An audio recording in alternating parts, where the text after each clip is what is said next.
Tiene la palabra Alexandra asambleísta Ocles. Luis Fernando Torres. Sin embargo, al parecer no se encuentra presente en la sala. Se otorga el uso de la palabra al asambleísta Luis Fernando Torres por la provincia de Tungurahua por el Partido Social Cristiano en alianza con el movimiento Tiempo de Cambio. Gracias, presidenta.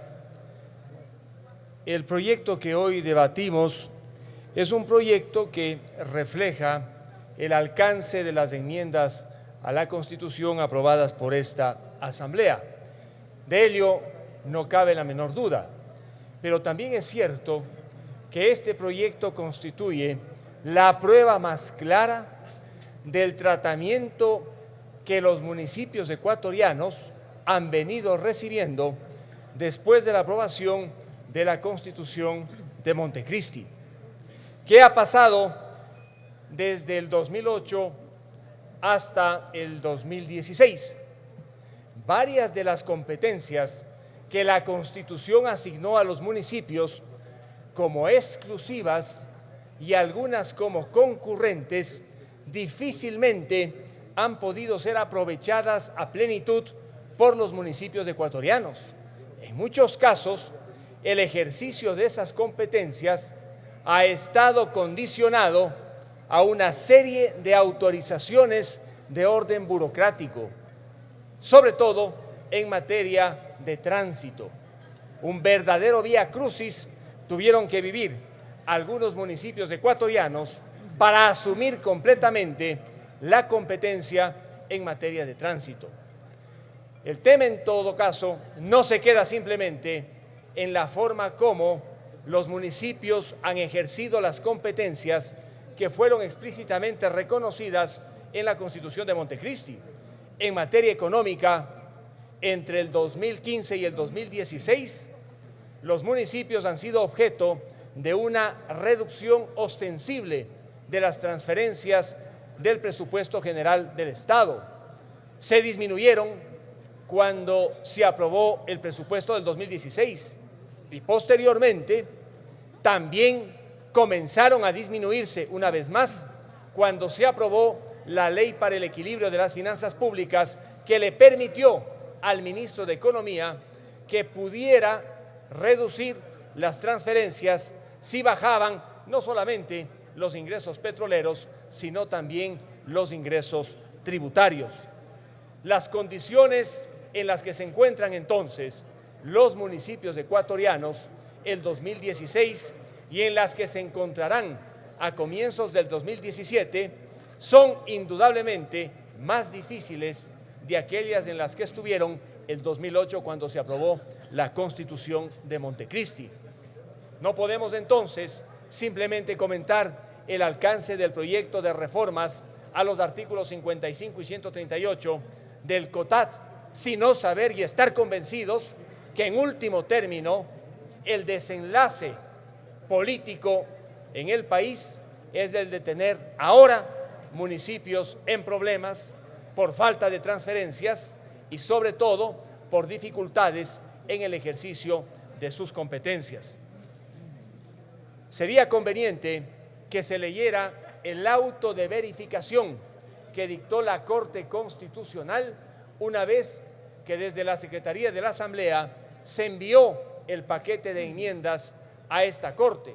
En este auto de verificación, que es una especie de control preventivo de constitucionalidad, que no podía hacerlo en esos términos la Corte Constitucional, pero que lo hizo, uno encuentra la magnitud de la reforma enmienda a las competencias en materia de salud y de educación de los municipios ecuatorianos.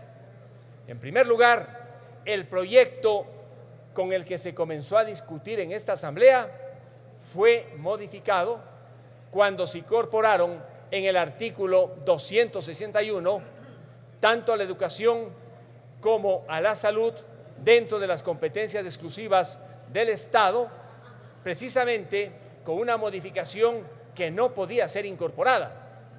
En segundo lugar, la Corte Constitucional, luego de justificar la incorporación de estas dos palabras dentro del artículo 261, señala que la enmienda tuvo como fundamentación la supuesta antinomia o contradicción entre los artículos 261 y 264 de la Constitución. Encontró la Corte Constitucional que, por un lado, se reconocía la competencia exclusiva del Estado en la rectoría de las políticas en materia de salud y educación, y por el otro lado, la misma Constitución reconocía a los municipios ecuatorianos competencias similares en materia de educación y salud. No había ninguna antinomia, porque al leerse la distribución de competencias en el contexto de la Constitución, fácilmente uno podía advertir cuál era el ámbito competencial del gobierno central y cuál el de los municipios.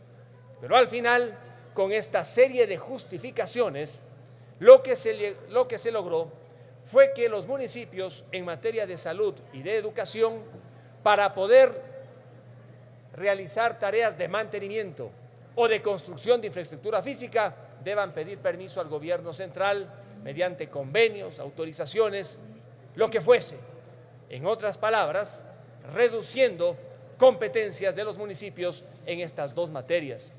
Claro que la Corte Constitucional dijo que este proceso mediante el cual se despojó de competencias a los municipios ecuatorianos fue un proceso que se canalizó debidamente mediante la enmienda, pero en el fondo todos sabemos que sí hubo una modificación a la estructura del Estado, porque cambió la distribución de competencias prevista en la Constitución y cambió el sentido de las competencias exclusivas y de las competencias concurrentes.